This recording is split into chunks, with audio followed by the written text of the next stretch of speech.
Summer's day on Sunday, and it's going to get a bit warmer, and signs of things also hotting up a little bit, particularly across the south into the early part of next week. Looks like things are heating up. Boxed boilers, sponsors of weather on GB News.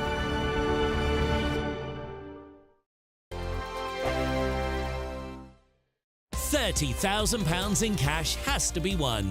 It's our biggest cash prize so far, and it could be yours. Charles was a winner. Listen to what he says about winning the Great British Giveaway. I'm Charles. I'm on £18,000 cash. It was just amazing, and as soon as it goes into your bank account, it just changed. It's a life-changing thing. The next big winner could be you, with an extra £30,000 cash in your bank. For another chance to win £30,000 in tax-free cash, text cash to 63232. Text costs £2 plus one standard network rate message. You can enter online at gbnews.com/win. Entries cost £2, or post your name and number to GB07 PO Box 8690 Derby DE1 9TT. UK only. Entrance must be 18 or over. Lines close at 5 p.m. on the 30th of August. Please check the closing time if listening or watching on demand. Good luck.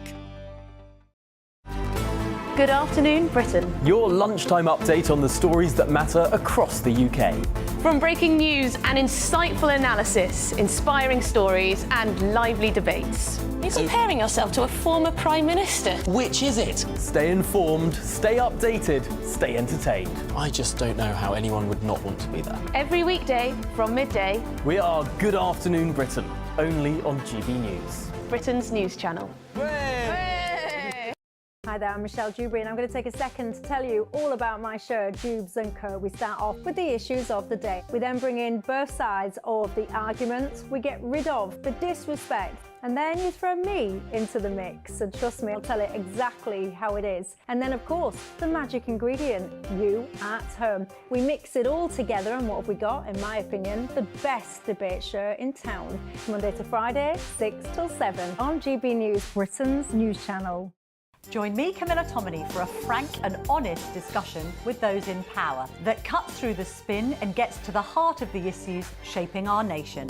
You haven't confirmed that you want to stand as leader, but you haven't ruled it out either. This report basically says that he's not fit to stand trial. Is he indecisive? Incompetent? I deliver the dose of reality Westminster needs. That's the Camila Tominey Show at 9:30 every Sunday on GB News, the People's Channel, Britain's news channel. I'm Arlene Foster on GB News, Britain's news channel. If you want your news to be straight talking... This is a nightmare for the Conservatives again. Down to earth. It's not just Nottingham where this is happening, is it? And most importantly, honest. Hard-working, middle-class taxpayers, they'll get their book thrown at them. Then catch me, Martin Daubney, Monday to Friday, 3 till 6 p.m. on GB News, Britain's news channel.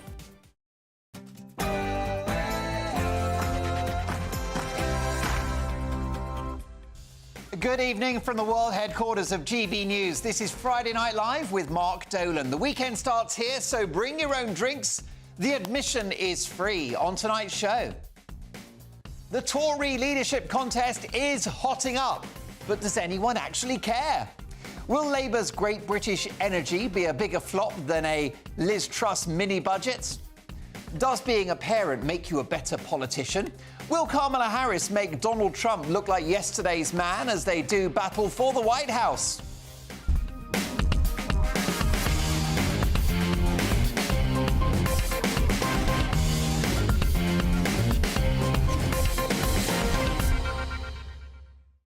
To do battle over those topics are my Friday A-team. Brilliant DJ and broadcaster Liz Kershaw, political commentator and star of the show down at the Institute of Economic Affairs, Reem Ibrahim, and legendary BBC broadcaster and TV host, Alex Dyke.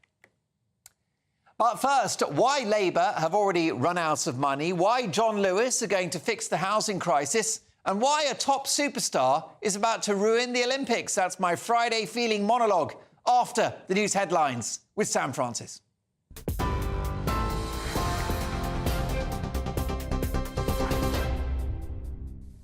Mark, thank you very much and good evening to you. It's just coming up to 2 minutes past 8 and the top story tonight, well, crowds are lining the River Seine as Paris officially opens the 2024 Olympics. And it's the first time the opening ceremony isn't taking place inside a stadium. Around 10,000 athletes are sailing down the water, taking in the Louvre, Notre Dame and the Eiffel Tower. The event's also seen performances from the likes of Lady Gaga, and it's even rumoured Celine Dion could be part of the glittering conclusion to tonight's celebrations. Meanwhile, people travelling to the French capital for the Games are facing massive disruption after vandals targeted the rail network today. More than 100 workers have been dispatched to repair high-speed lines around the capital. Some routes will return to normal tomorrow, but 1 in 4 Eurostar services have been cancelled and will be out of action over the weekend. Here, an alternative healer has been convicted of manslaughter after a 71-year-old woman died following one of his slapping therapy workshops.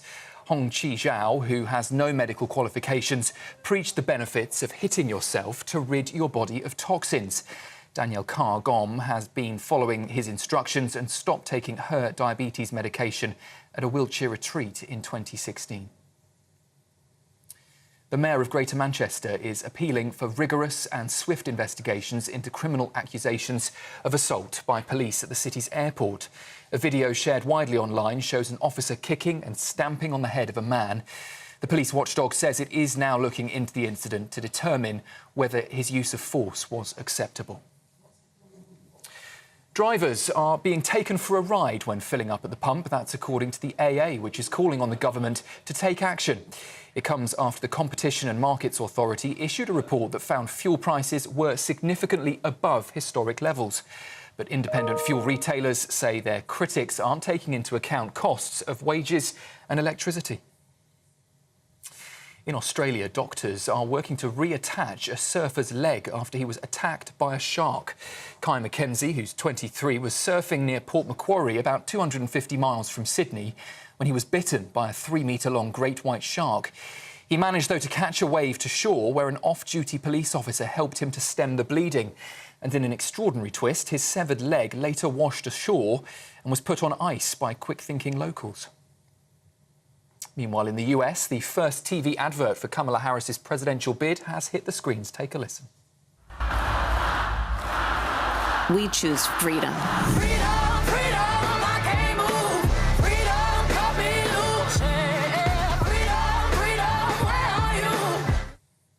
Well, featuring that soundtrack there by Beyoncé, who's given her blessing to the Vice President. The ad touches on gun violence, healthcare and abortion, while casting Donald Trump as a convicted criminal. And it comes as a new poll by the New York Times tonight puts Miss Harris level now with Mr. Trump, a stark turnaround from the previous poll, which had Joe Biden trailing by 6 points. And finally, in a crushing blow for Mark Dolan, the price of a bar of dairy milk is up by as much as 12% since last month, as the cost of making chocolate continues to rise. The owners of Cadbury say cocoa and sugar have become more expensive, along with energy, packaging and transport. The firm says it's facing considerable challenges, especially following poor cocoa harvests. Those are the latest headlines for now. I'm Sam Francis. I'm off to raid Mark Dolan's chocolate supply, and I'll be back with you at 9 o'clock.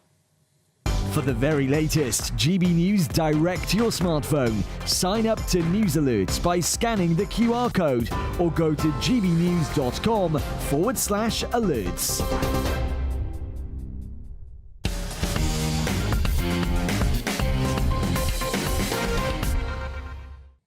Sam, you can have my pick and mix anytime you like. Now, there's a surprise. Having said that they won't put up taxes, our new Labour government is going to, checks notes, put up taxes. According to today's papers, the Chancellor Rachel Reeves has found a £19 billion black hole in the public finances. I can't believe that Reeves didn't see this coming. After all, we're being told every 10 minutes that she used to work for the Bank of England. Has the person who is now in charge of the country's finances lost the art of counting? Did it not raise any flags before the election that in May alone of this year we borrowed an extra £18 billion just to keep the lights on?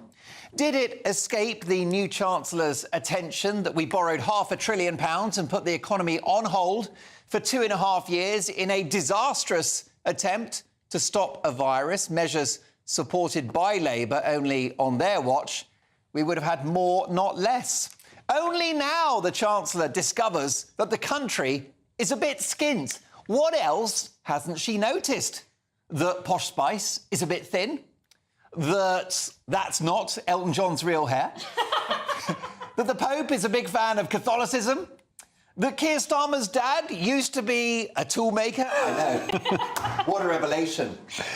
This idea of an unexpected black hole doesn't wash with the respected and politically neutral Paul Johnson, the director of the Institute of Fiscal Studies, who said Labour's claim that this is a surprise is not credible. Well, of course it's not. This is spin and political cover for what will be an autumn tax raid, including potentially corporation tax, inheritance tax and council tax. Labour's promise not to raise VAT, income tax and national insurance is an empty promise if they're going to tax other things. It's like a burglar saying, don't worry, I'm not going to steal your car, but I will break into your house and take your jewellery, your laptop and your collection of Nigel Farage memorabilia. What Labour need to do is to stand up to the unions and show wage restraint. They need to boost productivity in the workforce and they need to reform welfare. Instead, they're just going to squeeze more blood out of an empty stone, which will make Britain, over time, a less attractive place to work, invest and live.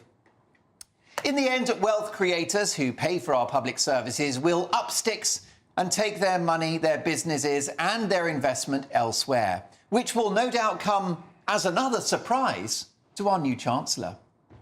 Meanwhile, chaos in France on the eve of the Olympics as vandalism to its rail infrastructure has seen disruption to thousands of trains, including Eurostar.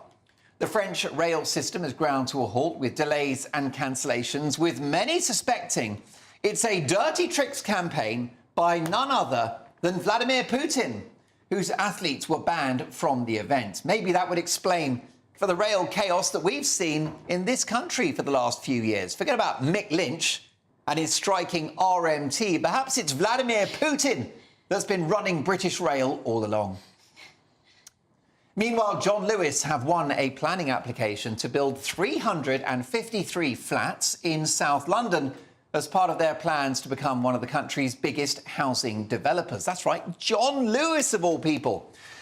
Folk are already queuing up to buy flats in what has been nicknamed the Waitrose Tower, in what's expected to become the most middle-class block of flats in the world. The building will be organic, made with pasture-raised bricks and painted with free-range paint that was free to roam on a sunny pasture. The roof will be made of recycled couscous, and flats will come with a supply of hot and cold water and another tap just for Prosecco. Presumably, these properties will never be knowingly undersold. Ooh. There you go. I'm here all week. OK, folks, let's get reaction to all of the big stories of the day in the company of Liz Kershaw, Reem Ibrahim and Alex Dyke. Liz, let me start with you. First of all, this black hole that Labour are complaining about, I'm not having it. This is a smokescreen. They were planning tax rises all along. Well, I read several commentators in newspapers before the election, the surprise result, saying what'll happen is Labour will get in, then they'll pretend that they didn't realise how bad we were financially in this country, and that will be their excuse to say, oh, yeah, we promised not to raise taxes, but we weren't fully in the picture then. And it's just playing out exactly to that script, isn't it? I'm so cynical about this and bitter. 19 billion's not actually a lot in the big scheme of things when we owe a couple of trillion. Correct. And I think 19 billions might be a week of the National Health Service or something. It's not, it's a little splash, but she's going to use it to take people's life savings off them. Of course, Labour could argue they've inherited this mess from the Tories, Reem. And they'd be right. I mean, you know, currently the public sector finances are at the 4th highest in terms of public sector borrowing since records began. So effectively what we're seeing is huge amounts of public spending. Effectively, what we need to say as a country is that we cannot afford the size of the state at the moment. And Labour knew that before they got into power. They knew that was the fact. As has been already said, we know that that was the fact. But ultimately, we're thinking about this from a wider perspective. I think we need to have a national conversation about the fact that we cannot afford current levels of public spending. You know, we spend 4 times the amount of the Ministry of Defence budget on pensions alone. Right. We've got an ageing population. Steady on, I get mine on Tuesday. We've got, well, look, I mean, a quarter of pensioners are millionaires, and what this effectively means, I'm sure she is, effectively what that means is that BBC pension, you're welcome. I don't get a BBC pension. I get my state pension on Tuesday, which I've paid since 1978. What, is Tuesday the first day that you're able to I'm 66 on Tuesday. I get my £1,000 Congratulations. Very good. Well, this is the point, right? Effectively, very, very wealthy people, very, very successful people then end up paying out onto what is effectively a benefit. And I think what's unfortunate about the fact of the matter is that... It's not a benefit because pensions are pensions you contribute.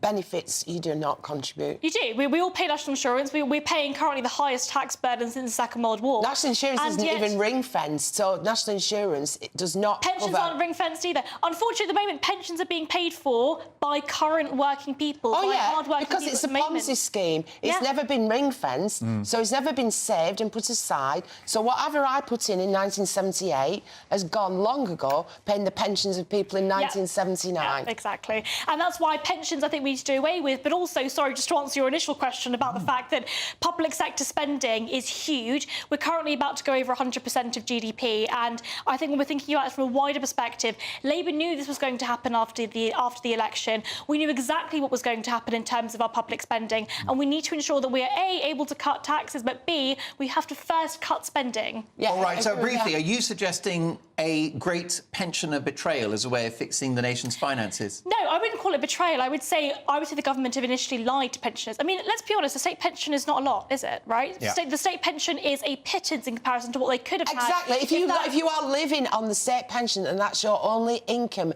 and you've worked hard, say you're a bloke who's now having to struggle till he's 67, 68 to retire, and you've been in a physical job all your life, you know, driving a big truck or hodding bricks around or something, and you said, and that's, you never got an occupational pension, and you didn't get enough residual income at the end of the month to stash it away and invest, that is your lifeline in retirement. There you go. Yeah, Alex Dyke. Hello. Britain's broke. Can Labour fix it financially? Oh, who knows? We all knew that this was going to happen after the election. I mean, they've been getting ready for this for years and years and years, and I don't like it that no matter who's in government, inheritance tax comes in on money we've already paid. It's a death tax. That to me is... I don't know why Britain puts up with that and says, OK, we'll do that. Much higher than in Germany, for example, inheritance tax. And things like Labour now wanting to put VAT on school fees.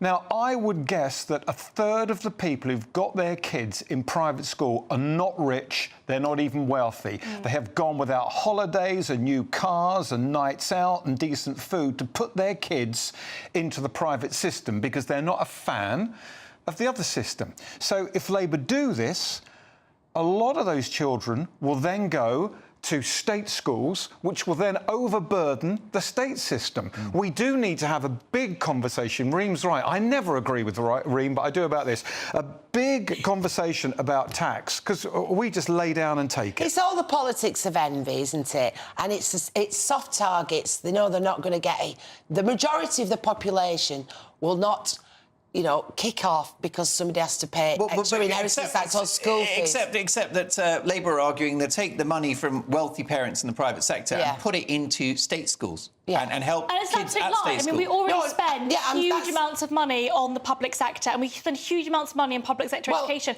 I think Alex is absolutely right. As soon as we start increasing the price of private education, how much is it going to cost for all of those children that can no longer afford private education to now flood the state sector? People who pay for private health insurance and private education should actually get tax relief on it. Well, exactly. The other way around. If you forget Liz Truss, Liz Kershaw. If you put your kids into a private school and alleviate the burden on the state, and pay those fees out of your taxed income, and you pay health insurance so that you're not taking that NHS resources. OK. You should be able to claim it on tax, just like you can for a company car. Well, my thanks to the face of Booper, Liz Kershaw. Lots more to come as they do battle to replace Rishi Sunak. Does anyone care who's going to be the next Tory leader? And will Labour's Great British Energy be a bigger flop than Woolworths? We'll debate that next.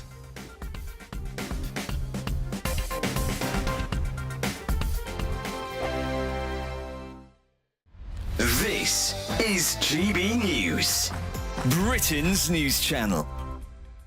When you think of the latest culinary trends, it might not be prawn cocktail, toad in the hole, or a jam roly-poly that springs to mind. But it's not for Gen Z or Gen Z TikTokers who are determined to make a comeback for these British classics. Now, 2/3 of Gen Z now rely on TikTok for cooking ideas. So is it time for the revival of the best of British dishes? Restaurant critic William Sitwell, good to see you this morning. For us, these things never went out of style. They've always been eating the prawn cocktail, the toad in the hole, the cottage pies. It's the best kind of food. I think the main thing is in terms of trends.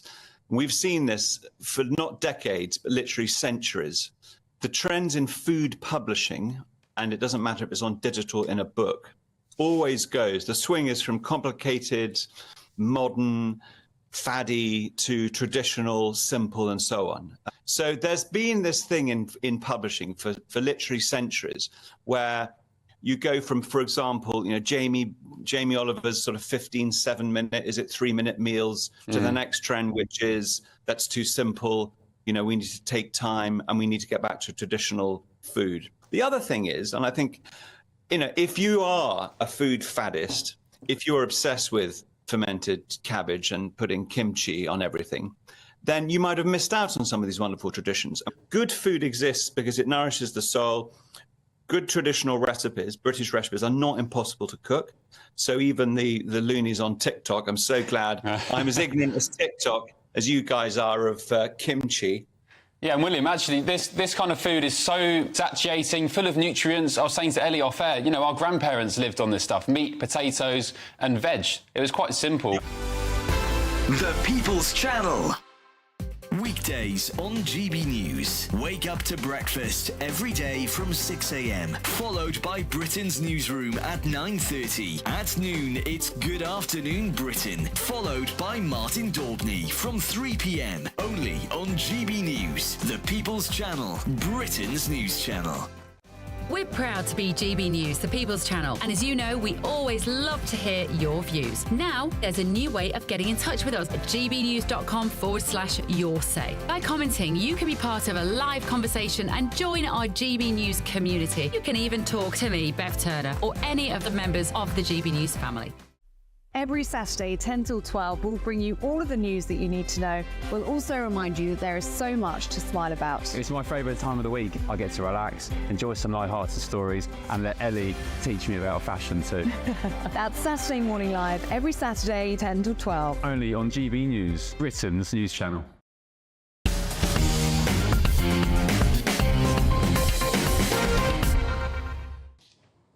OK, folks, welcome back. As they do battle to replace Rishi Sunak, does anyone care who's going to be the next Tory leader? Alex Dyke. Well, the Tories do, obviously. Well, the public don't feel involved in this conversation, do they? Not yet, they don't, but they will do. Give Labour 6 months, and I think they're going to be really interested. But we're not going to know who the new Tory Labour is until, what, the 2nd of November? Yeah. They want a nice, long... I don't know why, because look what they've done to replace Biden. They went like that. Why is it going to take us to November? How do you feel about being stuck with Rishi Sunak for another few months? It doesn't really bother me. Doesn't really bother me. Not really. Well, what do you think? So I think what's interesting about this, so again, Biden was dropped as presidential candidate for the Democrats, but he's still president. So he's still president of the United States. In the UK, the way our leadership election works is it depends on the party. Yeah. Now, I think it's a really good thing that the Conservative Party are drawing out a very, very long campaign, because it means we can really sit and have a conversation about what the right means, what the future of the right should look like, and indeed, where all of these competing factions should stand. I mean, ultimately, the Conservative Party have lost their conservativeness, in my opinion. They presided over the highest tax burdens in the Second World War. Surely they should know that now, by regulation. But it's the point. An experiment in communism for 2.5 years with COVID indeed. lockdowns. Absolutely. I mean, the fact of the matter is the Conservative Party have lost their care for liberty. They've lost their care for freedom.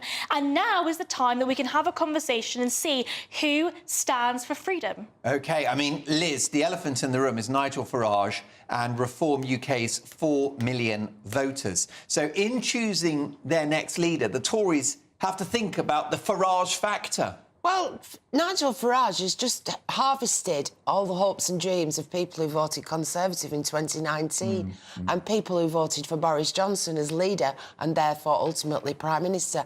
I joined the Conservative Party when Theresa May was PM because I saw that she wasn't going to last, and I thought if I pay 25 quid, I get the chance to vote. Right. I let it lapse and get her out, or at least no, but choose not get her out, but get Boris Johnson in. Yeah. Then I was betrayed, as were millions of others, when he was stabbed in the back by Rishi Sunak and co, and several other members on the screen. Boris Johnson was not a Conservative. And then, well, he did go woke, and I was disgusted, but he's still a great orator. And he would have done better on July the 4th. He would have done. And anyway, I'm going to rejoin now. Let's finish and then we'll come back to you. I'm going to rejoin. I'm going to pay me 25 quid again. It's probably gone up. Everything has.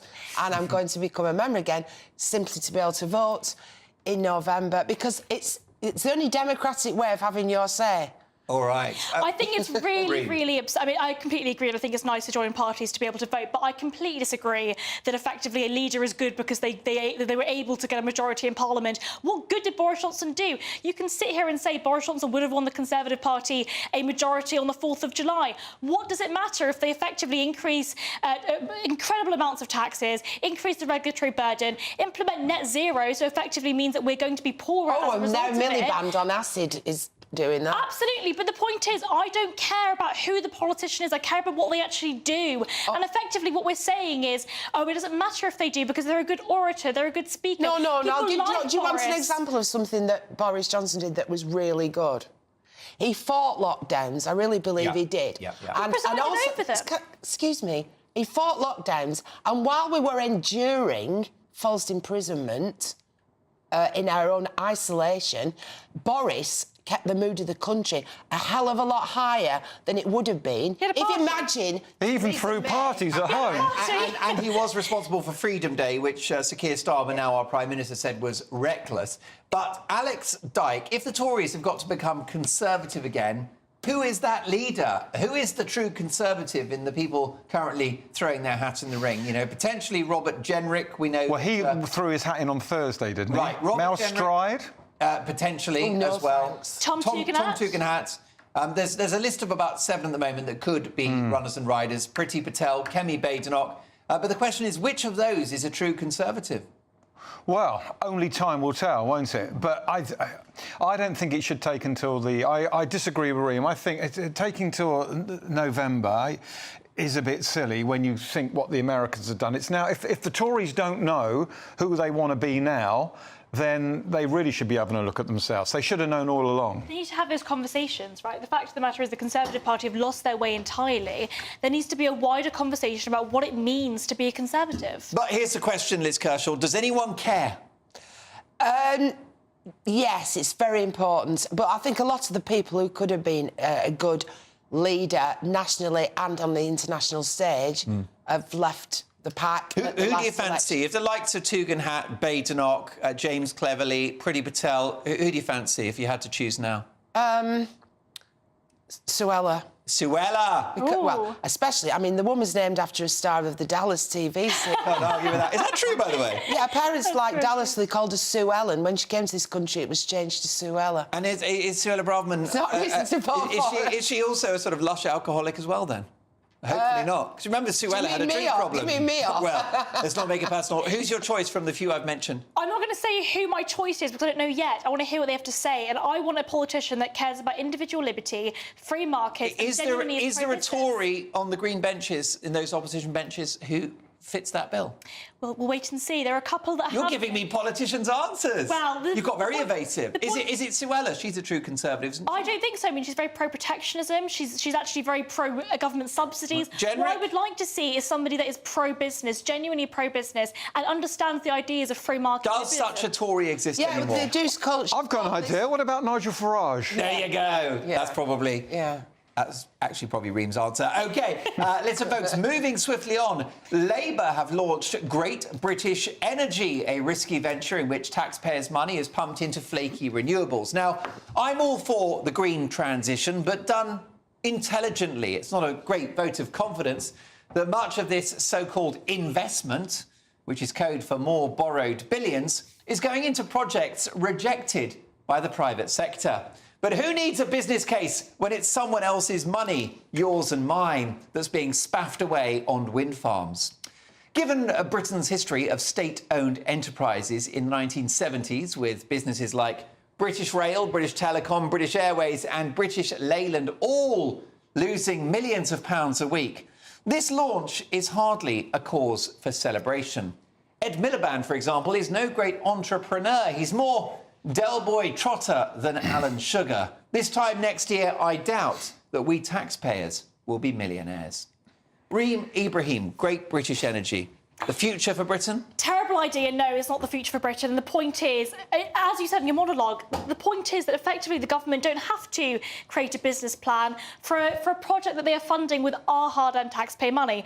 I actually think that effectively governments that subsidise green energy end up failing entirely. The solution to climate change, and indeed the solution to cheaper energy, is increasing supply. The way we do that is through technological advancements, through the free market. What we need is a greater capacity for the market. What I would argue for is deregulation of the nuclear energy sector. Why has the government got a monopoly on nuclear energy? Let companies invest and let us actually increase the supply. It's economics 101. You increase the supply, prices come down. We can have cheaper energy that is renewable and actually saves the environment, but at the same time doesn't make taxpayers poorer. Liz Kershaw, green energy is the future, and Labour are going to get us ahead of the curve in that market. Bills will come down. We will be energy independent if we've got solar panels and wind farms. That's what Labour are going to achieve. Yeah, but it's decades ahead. And meanwhile, let's get fracking. Let's keep the oil fields open in the north. Can you please control your language? It is a family show. Also, can I just tell you, I'm very happily married and your advances are not unrecognised. That's important to be professional, Liz. What was that about a good fracking?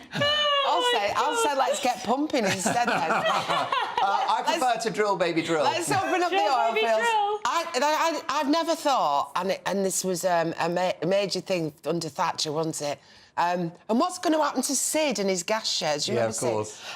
Things like water, the staff of life, as they recognise in Ireland, water, electricity, heating your home and cooking your food and having water to bathe in and drink and everything else, they're not things that should be searching for a profit. Yeah. So I kind of agree with renationalising our utilities. The only trouble is that anything that's nationalised is public sector workers who think they have jobs for life and are very inefficient. And that's where it all goes wrong. There's got to be some kind of carrot, there's got to be some kind of motivator, otherwise it all just descends to the lowest common denominator. But in theory, these things should not be profit-making. OK. I completely disagree. I mean, the profit motive, and I do appreciate the argument. I think that Liz is right in saying that these goods are very important. Essential public resources. Why is someone making a profit? Why is profit a bad thing? The profit motive is effectively... You shouldn't be making a profit from someone having a glass of water so that they don't die. No.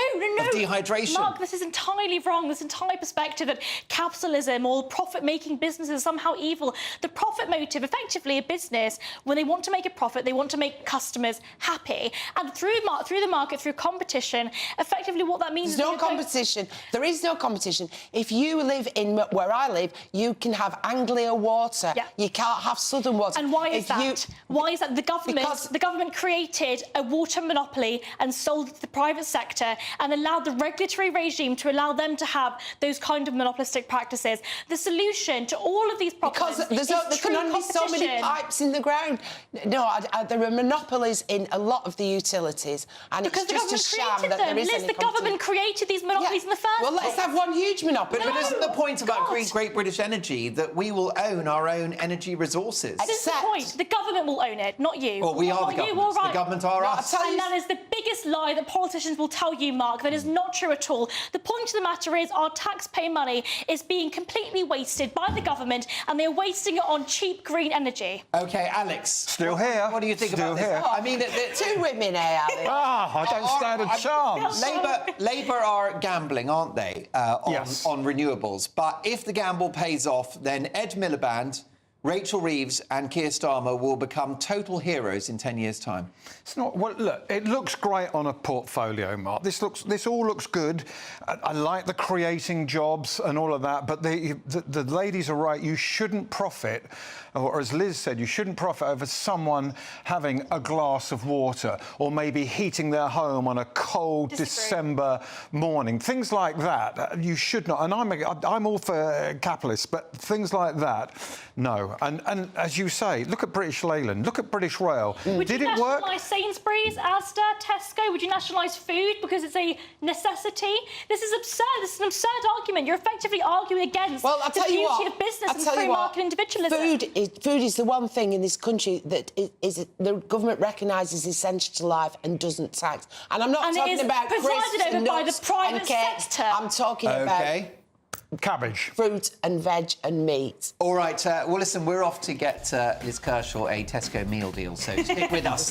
Because next up, is Donald Trump's running mate, J.D. Vance, right that parents make better politicians? And is Kamala Harris going to make Donald Trump look like yesterday's man in the presidential race? We'll debate all of that next.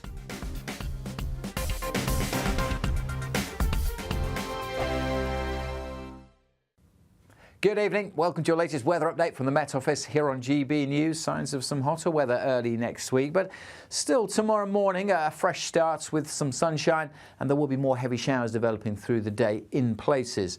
But the showers we've seen today, they're tending to fade away. So for most, it's going to be a dry evening, a dry night with lengthy clear spells. We'll keep some showers going near the southwest of Scotland, and it could turn a bit heavier, that rain, as we head towards dawn time. As we head towards dawn, temperatures will dip down to single figures in some rural spots, towns and cities, 10 to 12. So a little bit fresher than recent mornings, but generally a fine and sunny start. A drier day tomorrow compared to today across Scotland. Still a few showers in the far northwest, but I suspect quite a bit of sunshine across central and northern Scotland. A wet start, though, in this zone. The far south of Scotland, northwest England, some heavy bursts of rain, particularly across the lakes early doors. Not great on parts of the M6 here. A few scattered showers for Wales, but most of England and Wales also starting dry, fine and sunny. There will be a few showers for Northern Ireland, but again here, likely to be a drier day tomorrow compared to today, so not as many showers around. We will see more showers developing through the day over Wales, Northern England, parts of the Midlands. Could catch a rumble of thunder, flash of lightning too. Not too many showers for East Anglia in the southeast. Most places here dry, and as I mentioned, a drier day for much of Scotland. Slightly warmer too, Edinburgh up to 21 in the sunshine across the southeast, 24, maybe 25, but probably feeling cooler across northern England and Wales with more cloud and more showers. But the showers disappear overnight, and Sunday looks like a cracking day. Can't completely rule out a shower over the Northern Isles where there'll be a bit more of a breeze, but generally light winds, plenty of blue sky. A fine summer's day on Sunday, and it's going to get a bit warmer, and signs of things also hotting up a little bit, particularly across the south into the early part of next week. Join me, Camila Tominey, for a frank and honest discussion with those in power that cuts through the spin and gets to the heart of the issues shaping our nation. You haven't confirmed that you want to stand as leader, but you haven't ruled it out either. This report basically says that he's not fit to stand trial. Is he indecisive, Incompetent? I deliver the dose of reality Westminster needs. That's the Camila Tominey Show at 9:30 every Sunday on GB News, the People's Channel, Britain's news channel. Hi there, I'm Michelle Dewberry and I'm going to take a second to tell you all about my show, Dubes & Co. We start off with the issues of the day. We then bring in both sides of the argument. We get rid of the disrespect. And then you throw me into the mix. And trust me, I'll tell it exactly how it is. And then, of course, the magic ingredient, you at home. We mix it all together and what have we got, in my opinion, the best debate show in town. Monday to Friday, 6 till 7 on GB News, Britain's news channel.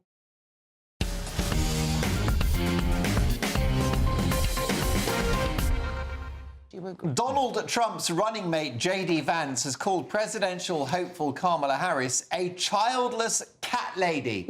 Does being a parent make you a better politician?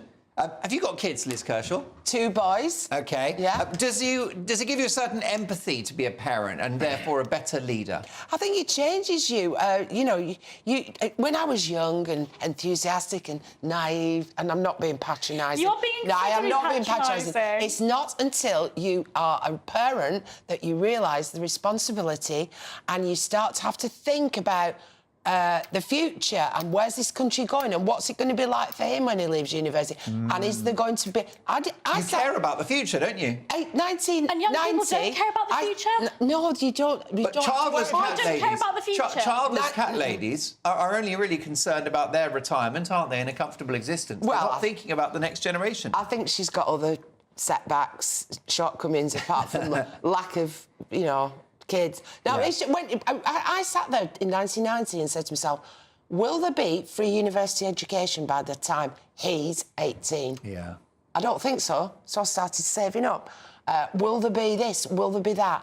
What's this country going to be doing when we can't go around the world clubbing people over the head, stealing their natural resources, you know, and making money that way? What are we going to do? What are our natural skills? What have we got? I started to think about it for the first time in my life and plan for things. I think that's that's what a politician with kids intrinsically wants to do as well. Yeah, but I would not criticise somebody for not having... I thought it was awful when Theresa May was attacked. Yeah, by Andrea Leadsom. Yeah, written off by Andrea Leadsom, my MP, for being childless. It might be the woman's choice, it might not be her fault. Well, it was a huge mistake by Andrea Leadsom because then she was out the contest, wasn't she? Alex Dyke, do you think that parents make better politicians? I do, because I think it broadens your horizon. And when you have children, you learn so much very, very quickly. And you need the patience of a saint if you're a parent. So I think it makes you a better person. As I think having pets at home for your children makes your children kinder. That's why one of the reasons we've always had dogs, because they get to understand and become patient with the animal. But as far as being a parent and a politician's concerned, of course, I think being a parent makes you a better person in most cases. Yeah, Rishi Sunak talked about the fact that he cared about the environment because his children were always, his 2 daughters were telling him about, net zero and about the environment, about pollution. Oh, well, they've been brainwashed, so you can't maybe rely on at that. school. But he said, I'm listening to my girls and I know I've got to do something to save the planet. Absolutely. And my children, like Liz's children, are grown up now. I'm assuming yours have grown up, Liz. And they start giving you advice. Yeah. And some of it you take on and you think, yeah, this is really... She's still breastfeeding. Yeah, well, you raised a good point. Dreams. Reem, you are shaking your head. You don't look happy. I want my politicians to have conviction. I want my politicians to have principles. I want them to believe in something. And I completely agree with the other two. I think that becoming a parent, of course, it gives you a huge sense of responsibility. But the notion that I, as a 20-something-year-old, don't understand the real world, that I couldn't possibly care about the future, is entirely patronising and untrue. And can I just add, the current situation we are in terms of our economic system, we effectively spend huge amounts of money on the older generation because we've got we've got an ageing population, and young people cannot afford housing because older people, the NIMBYs, block housing development. So we can't sit here and say that young people have no idea what they're talking about. We are facing an economic reality. But we're not talking about young people. We're talking about the childless adults going into politics. So do you think, I mean, there is a flip side to this, Reem, which is do politicians who don't have kids have more time and more energy? Yes. They probably do have more energy. And I'm Definitely sure got more energy. They can actually concentrate on the job. Well, look, I think that there's a balance here, and that many people that do have children, of course, they end up having a greater sense of responsibility. And I think that having a family, the nuclear family, is a brilliant thing we should propagate. I just want to say something about female politicians. I've been saying this. It's in my book that I wrote 10 years ago. Called? It's called The Bird and the Beeb. OK. And That's a great title. They made a big mistake. Tony Blair with his babes. I was asked, would I be interested in being an MP? That was like 25 years ago. I said no, because I've got small children. I couldn't give the time and have to do it. I said, come back to me when they're grown up, left the nest, they're set up, and I will have all the time in the world and all that experience that I've gained. But you know what? Ageism.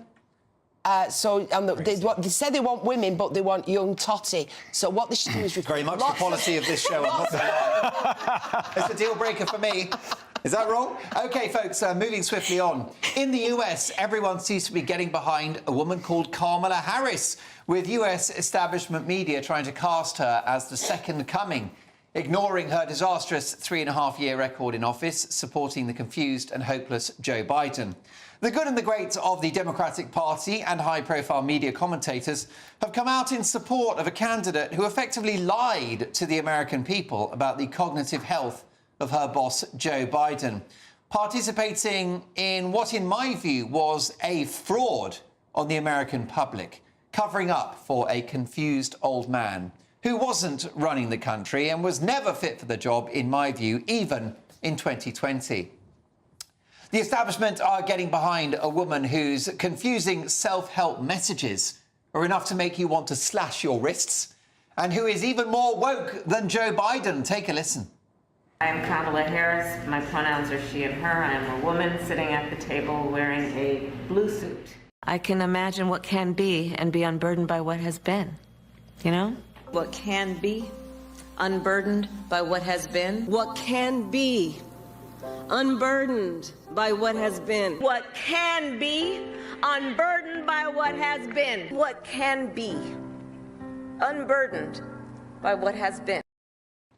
Well, this woman has been unburdened by any common sense whatsoever. She has said that people entering America illegally are not criminals. She wants Americans to eat less meat to save the planet. She supported the ruinous policy of money printing, which has seen Americans clobbered with high inflation. And as the person responsible for border security, has presided over 8 million people entering America illegally since 2020. She might tick a few boxes, but her record speaks for itself. And she's about to be found out when exposed to scrutiny and when facing the irascible Donald Trump in their first TV debate. In fact, she's such a disastrous nomination, it wouldn't surprise me if even Donald Trump will be the latest person to endorse her as the candidate. Kamala Harris is famous for her cackling, but I suspect Donald Trump will have the last laugh. Reem Ibrahim, your reaction to the Damascene conversion of the US media to this woman? It's incredible. And what's really interesting is CNN came out and said that they were not supporting Biden, that actually Biden probably needs to step down. He stepped down within the week after CNN came out against him. I think what's really interesting about Kamala Harris is her definition of freedom. Her ad video was, I think, quite well put together. She spoke about the word freedom, but effectively did not mean freedom. What she meant is higher taxes. What she meant is increased government spending. And you mentioned it in your monologue, this idea that actually she supported the increasing of the money supply, so effectively money printing, which meant that your dollar was worth less. The same thing has happened over in the UK. This is effectively an increase in the money supply, which means that you see huge amounts of inflation. Their economics, I think, is for the birds, and anybody that seriously thinks that either of those politicians would actually serve the American economy well, I think is entirely misled. However, Alex, will Donald Trump look like yesterday's man compared to this younger female candidate? I think so. She's the first female vice president ever. She is the highest-ranking female official on American government ever. She's, 59 years old. I think she's got a touch of the Oprahs about her when you look at. I think she's very good on camera, and that's very important these days, particularly in America. I think she's going to have him on the run. I really do. I hear everything you say, and when you put all those sound bites together, it's easy to laugh at her, but she's working a catchphrase. She's trying to get that into the American psyche. I forgot what it was. Liz, she's got momentum, hasn't she, Kamala Harris? What, the Labour far left? Are they endorsed? I mean, it depends whether you believe the mainstream US media, doesn't it? But there seems to be a certain energy around her campaign. There is energy because she's so much, younger and more energetic. Her brain works correctly. But the thing is that the American people are being played. This is the equivalent of a royal family. We're told in America it's a meritocracy, it's democracy. Since 1980, every single election on the election bill has had either a Biden himself as vice president and president himself, a Bush, a Clinton. Every single one you can go through. I did the other day, and this is another imposition from the approved family. So when I saw Barack Obama endorse her today, that really just finished me off with her, because it's just like a big club of powerful people who present themselves as the ultimate democracy, the ultimate meritocracy, and it's nothing. I completely agree. One puppet replaced by another. Next up is Jeremy Clarkson, the Donald Trump of the countryside. And am I the only person in Britain who hates the Olympics? We'll debate that next. Nana Queer, weekends from 3 p.m. Oh no, just when I thought it was safe, here we go round again. The target this time is one of the most recognisable landmarks in London. Standing at 176 feet tall, the Albert Memorial was commissioned by Queen Victoria in 1862 to honour her late husband, Prince Albert, and was built 10 years later, a year and a century before I was born.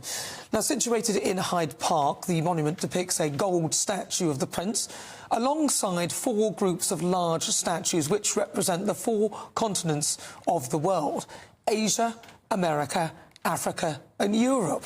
Now, the statues representing Asia include a woman on an elephant. America is represented by a Native American with a bison. Africa shows a woman riding a camel, and there's a white European woman reading a book to a black African tribesman. Now, the Royal Park's website claims that these statues draw on racial stereotypes. The Royal Parks, who manage parks in London, deemed it as highly offensive because it reflects a Victorian view of the world. Of course, it reflects a Victorian view of the world. It was built in the Victorian era by request of Queen Victoria. Shock, horror. And it only reflects this view, if you even know what that is. Why would this be offensive? Surely you could at least appreciate the fact and the feat of this artwork, which is quite impressive, even now. Daily Mail journalist Robert Ardman went on a tour of those incredible tunnels, and he said it goes on and on like the catacombs until you realise that you're actually going round and round a series of concentric circles. This is a monument in itself to the technical rigour and pride which went into the Victorian engineering. Exactly. GB News, the People's Channel. Good afternoon, Britain. Your lunchtime update on the stories that matter across the UK. From breaking news and insightful analysis, inspiring stories and lively debates. You're comparing yourself to a former Prime Minister. Which is it? Stay informed, stay updated, stay entertained. I just don't know how anyone would not want to be there. Every weekday from midday. We are Good Afternoon Britain, only on GB News. Britain's news channel. I'm Patrick Christie's. Every weeknight from 9, I bring you 2 hours of unmissable, explosive debate and headline-grabbing interviews. What impact has that had? We got death threats and the bomb threat and so on. As time passes, she could have saved Storm. You made my argument for me. My guest and I tackle the issues that really matter with a sharp take on every story. Went everywhere. Something practical could be done. Or I can become something different. Patrick Christie's tonight from 9 p.m. only on GB News, Britain's news channel.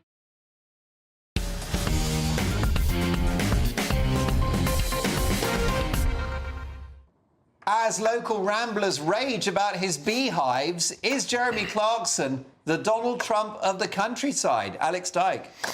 Well, maybe he is, but this is quite serious, really, because he could put an electric fence up, couldn't he? But he's put some beehives out to keep away nosy fans, and he's got that dilemma where he's very, very well known, very, very wealthy, but everybody knows where he lives. Yeah. And he says, you know, come down to my farm. And it works well for him when he's doing Clarkson's Farm on Netflix and he wants customers for his new shop. So he puts a tweet out and 8 million people get that tweet and then he blocks the roads.